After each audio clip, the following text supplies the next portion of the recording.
国际方面也在为如何调解巴以冲突加紧谈判。当地时间25号下午，联合国安理会先后就美国、俄罗斯分别提交的关于巴以局势的决议草案进行投票。俄罗斯草案没有达到足够票数，美国草案则被俄罗斯、中国否决，阿联酋也投下反对票。安理会2份巴以决议草案均未通过。2项投票结束后，以色列常驻联合国代表埃尔丹发言，对俄中否决美国决议草案表示强烈不满，并批评俄罗斯的决议草案。对此，中国驻联合国代表张军当场予以回应。尊敬的以色列常驻代表，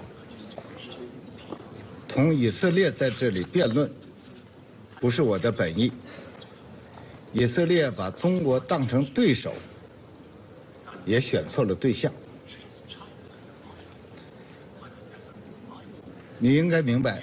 从这一轮巴以冲突一开始，中方就以非常明确无误的语言谴责一切伤害平民的行为，伤害平民、违反国际法的行为。我们所说的平民，既包括巴勒斯坦平民，也包括以色列平民。第二，你就今天的决议发表了评论，但我也要提醒你，你注意到，就在上周，安理会一份同样包含了谴责哈马斯攻击行为的决议，中国投了赞成票，而这项决议遭到了否决。第三，我在刚才的发言当中明确地提到，中国绝不是否认以色列的安全关切，相反，我们一直主张同等重视以色列和巴勒斯坦双方的安全关切和合法权利。对于中方在巴勒斯坦问题上的立场，外交部发言人毛宁在26号的例行记者会上也表示，只要有利于和平，中方都坚定支持；只要有助于巴以和解，中方都尽力而为。中方的立场基于事实和正义，响应了国际社会，特别是阿拉伯国家的强烈呼声。在巴勒斯坦问题上，中国没有私利，只要有利于和平，中方都坚定支持；只要有助于巴以和解，中方都尽力而为。当地时间25号，美国共和党议员麦克约翰逊当选新一任众议长，结束了美国众议院3周以来群龙无首的混乱局面。有美国媒体评论称，这是该国历史上议长空缺持续时间最长的一次，凸显了美国政党内部的分裂程度。另据报道，这位新众议长是前总统特朗普的铁杆盟友，但为人低调，政治资历并不丰富。他能够避免重蹈前任的覆辙，带领众议院度过眼下的国会危机吗？来看看报道。The Honorable Mike Johnson.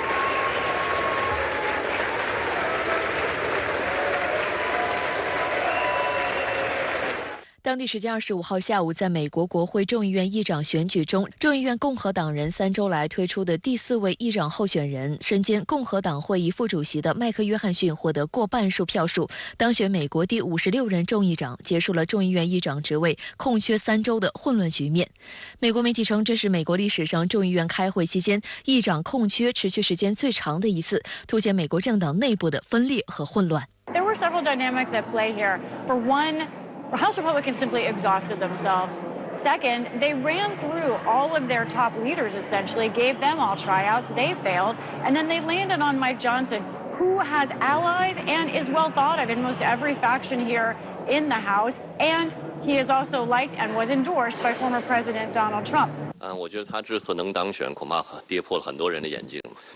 一些资深的议员，一些可以说是在国会耕耘多年，应该说还是能力比他可能更强，甚至更合适的人选，全部在党内的这个斗争中，其实被一一淘汰出局，体现了美国共和党内部这个派别之间的这种或者是内斗。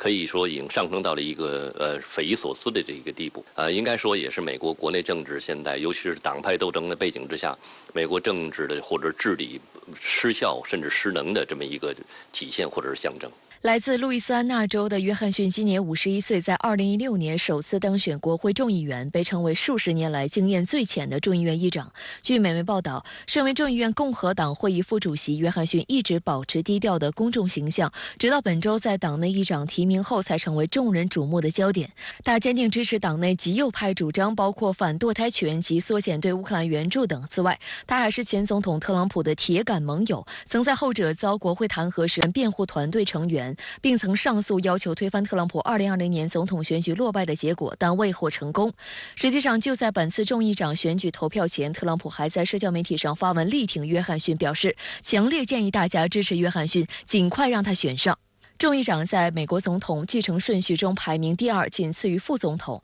约翰逊当选后表示，这是自己一生的荣幸，并将承诺将领导众议院推进改革，恢复美国民众对众议院的信任。 Their faith is at an all-time low. And one of the reasons they've lost it is because the Congress, over the years, has not delivered for the American people well enough. We've gone through a little bit of suffering. And you know what it's produced? More strength, more perseverance, and a lot of hope. And that's what we're about to deliver to the American people. 美国总统拜登当地时间25号在社交平台发文称，无论议长是谁，我都将真诚地寻求与其合作。现在是我们所有人采取负责任的行动，把美国家庭的利益置于任何党派偏见之上的时候了。 值得注意的是，这位美国新众议长对华态度也向来强硬，从台海局势炒作中国威胁到今年初的气球事件。身为众议院司法与军事委员会成员的麦克·约翰逊，近年来在一系列涉华议题上均持强硬立场，并曾提出多项不合理议案。就在上个月，约翰逊作为司法委员会的资深议员，曾提出一项议案，禁止外国实体和政府资助美国法院的诉讼。 他表示，此举是为了防止中国等国家干涉美国司法系统，并在法庭上优先考虑美国人的利益。此外，他还是众议院谋旨在改善所谓美台关系的组织的重要成员，并曾经表示，一旦中国大陆要对台湾使用武力，美国需要为一切可能性做好准备。 据美媒报道，约翰逊当选众议长后，众议院立即通过了一项决议，支持以色列对哈马斯的战争。报道称，该决议投票结果是412票对10票，9名民主党人和1名共和党人投了反对票。这也是约翰逊当选众议长后投票并通过的第一项决议。本月稍早前，他曾表示，众议院需要采取一切必要行动来帮助以色列摧毁哈马斯。 新任众议长出炉，终于结束了此前3周立法进程停滞的局面，但美国舆论对他并不十分看好。美国政治新闻网站援引共和党众议员认为，约翰逊这次能当选议长，低调无名，人畜无害，是他的唯一强项，能够成为党内的最大公约数。但这意味着，以他的资历和魄力，可能很难带领众议院度过未来的一连串国会危机。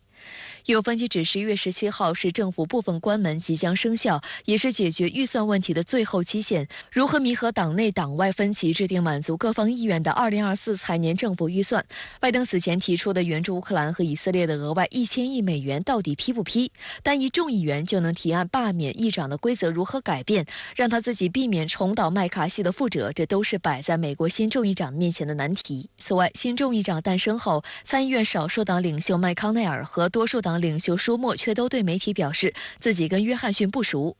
复旦大学美国研究中心副主任信强认为，在美国大选来临的背景下，约翰逊领导的众议院势必将导致民主、共和两党、国会与白宫之间的斗争进一步升级。他如果这样的一个人来领导众议院的话，我相信未来不管他是在面对白宫，还是面对参议院，甚至面对国会内部他自己的就是民主党的这个对手，以及共和党内部。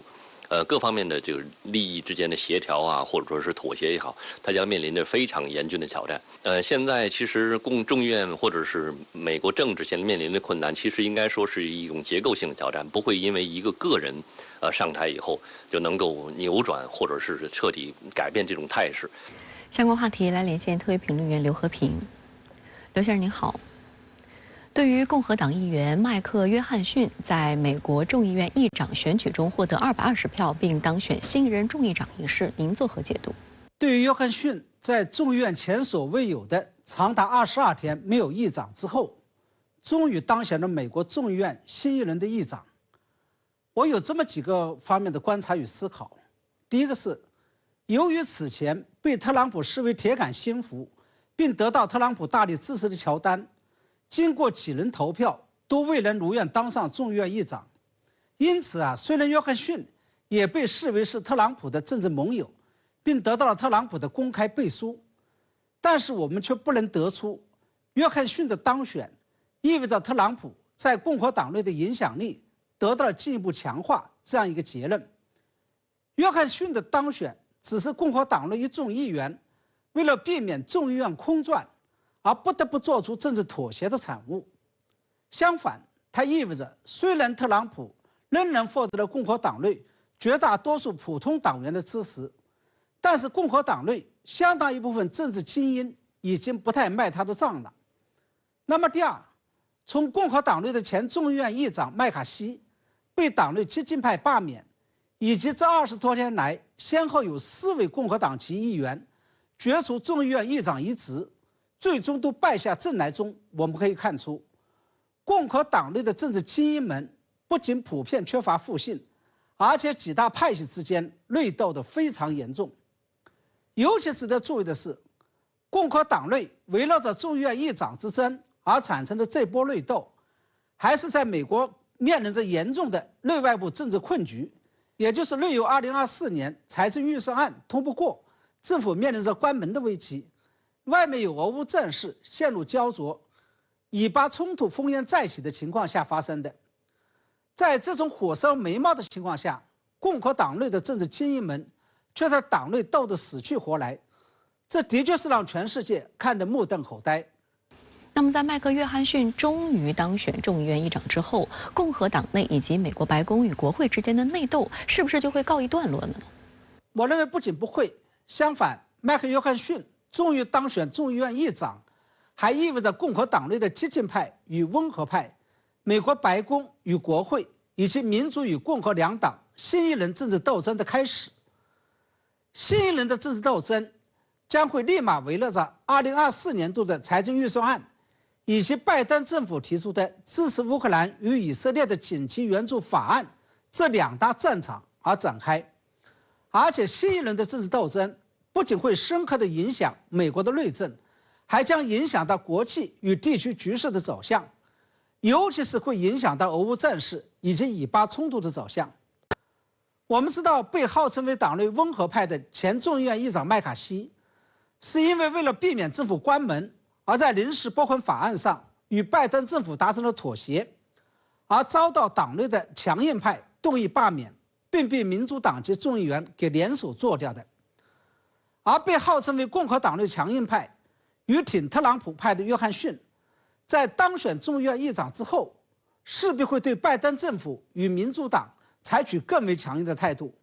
拒绝在2024年度的预算案上做出任何的妥协。因此可以预料，约翰逊的当选不仅会激化共和党内温和派与强硬派以及白宫与国会之间的矛盾，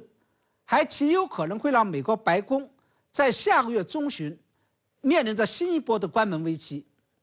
其实我们知道，共和党尤其是特朗普本人，基于其右翼的价值观与宗教保守主义，是主张毫无保留的坚决支持以色列的。同时，对于拜登政府大力军援乌克兰，这显得越来越不耐烦。相反，拜登与民主党则基于其世俗化的人权价值观以及全球性的战略考虑，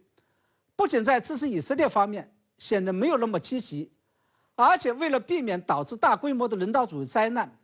拜登政府还暂时压制住了以色列军队对加沙地带势在必行的地面军事行动。同时，拜登政府还认为，以巴局势的影响仅限于中东范围内，而俄乌战事的影响则是全球性的，它涉及到了美俄2个大国长久以来的政治与安全博弈，事关美国未来几代人的安全。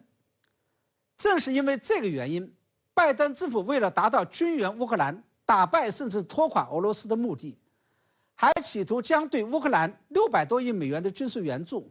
跟对以色列140亿美元的军事援助打包起来让国会通过。而共和党控制的众议院，尤其是约翰逊本人，则对此非常的反感。因此，接下来民主与共和两党，拜登政府与共和党控制的众议院之间，势必会在这2个问题上展开激烈的博弈。假如这几大极其敏感与极其争议性的问题处理不好，不仅俄乌战事与以巴局势会受到重大的影响，甚至连约翰逊能够在这个位置上坐多久，都将会是一个大问题。好的，谢谢刘先生跟我们共同在线分享您的观点，谢谢。国防部26号举行例行记者会，国防部新闻局局长、新闻发言人吴谦大校就近期军事热点发布消息，并回答记者提问。发布会上，国防部还披露了近期美舰侵权挑衅视频证据。视频显示，美方才是真正的挑衅者、冒险者、搅局者。第10届北京香山论坛将于10月底在京举行，目前已有俄罗斯、美国、英国、沙特等90余个国家、地区和国际组织官方代表团确认出席。本届论坛参会代表数量和层级创历史新高，特别是发展中国家、国际和地区组织的参与度大幅提升。吴谦表示，论坛筹备工作已基本就绪，热烈欢迎国内外嘉宾的到来。本届论坛聚焦全球安全倡议，设4个全体会议，8个平行分组会议，还将举办高端对话、中外名家对话、中外青年军官学者研讨会、孙子兵法专题研讨会等专题研讨，并组织特色参观活动，拓宽研讨的广度、深度，为促进世界和平安宁贡献智慧。论坛期间，中央军委领导将与有关国家防务部门和军队领导举行双边会见活动。今天的国防部记者会上，现场记者的提问依旧大量的聚焦在中美两军交流的议题上。对于美方长期以来的麦克风式外交，发言人吴谦再次重申，中美两军的交往和沟通没有中断，且渠道畅通。美方炒作所谓的中方对于双方军事交流缺乏兴趣的言论，并非事实，只是把责任推给中方而已。同时，我还注意到，在发言人回应关于中美两军关系时，相向而行这一词语出现的频次较高。吴谦强调，沟通需要诚意，对话应有底线。近日，美防务部门和军队高官称，中国军机2021年以来在东海、南海空域针对美及美盟的胁迫、冒险行动急剧增加，并发布了一些图片、视频，肆意炒作所谓中国舰机危险拦截。对此，国防部曾经回应，严正驳斥美方的炒作谣言。今天的发布会上，发言人吴谦现场播放了视频，视频多角度、全面立体地展示了美方采取大角度转向、急加减速、横穿中方舰首等挑衅动作。铁的事实证明，美方是真正的挑衅者、冒险者、搅局者。US Warship 114, this is Chinese 164. You are crossing my bow forcibly. It's interfering my safety.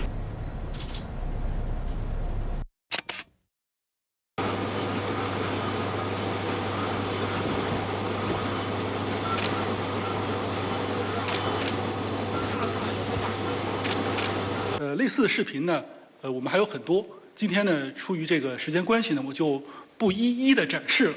在此，我就强调一点，就是我们在看待这些事情的时候呢，要高度关注这个事情发生的地点。中美舰机近距离接触的地点，均是在中国周边的海空域，它不是在墨西哥湾，也不是在美国西海岸。 它是美方跑到中国的家门口来挑衅滋事。你若不来，我能拦你吗？美方想一边危害中国的国家安全，一边不受约束的挑衅滋扰，这是不可能完成的任务。 此外，针对美国国防部最近发表的中国军力报告称，中方拒绝与美军方开展经常性双边军事交流和美国防部通话请求。对此，吴谦表示，事实上，中美两军之间的沟通没有中断，沟通渠道始终畅通。美方所讲并非事实，意在推责而已。美方一方面口口声声说希望与中方开展沟通交流，另一方面却在胁迫中方接受美方的恶意挑衅。中方重视中美两军关系。 始终按照相互尊重、和平共处、合作共赢的原则处理中美两军关系。中方敦促美方与中方相向而行，落实两国元首会晤的重要共识，切实尊重中方的核心利益和重大关切，停止发表任何涉华消极负面言论，停止采取任何的侵权挑衅行动，采取实际举措，为推动两军关系重回正轨创造有利条件，营造良好氛围。近日，中国海军6艘战舰现身中东地区，在巴以冲突之际，外媒高度关注并大肆炒作此事。事实上，解放军这6艘军舰是在亚丁湾、索马里护航的2个编队，包括由淄博舰、荆州舰、千岛湖舰组成的第44批护航编队，以及乌鲁木齐舰、临沂舰、东平湖舰组成的第45批护航编队。吴谦大校对此也做了回应。这是中国海军赴亚丁湾、索马里海域执行护航任务的2批护航编队，与地区局势无关。我们敦促有关方面尊重事实，停止无端炒作。日前，中非舰船在仁爱礁附近海域发生擦碰，对此吴谦表示，中国海警、外交部已多次发布信息，第一时间公布事实真相和证据视频，事情起因清晰，事实清楚，证据确凿。中国对包括仁爱礁在内的南沙群岛及其附近海域拥有无可争辩的主权，这是在长期历史进程中形成并确立的，符合包括联合国宪章在内的国际法。非方船只无视中方一再劝阻和警告，执意侵权挑衅，制造事端，以危险方式故意穿越正常执法航行的中国海警舰舰首，非海警船蓄意倒车擦碰中方停车漂泊的渔船，致双方人员于危险境地，责任完全在非方。我们敦促非方停止任何军事挑衅行径，停止破坏地区和平稳定。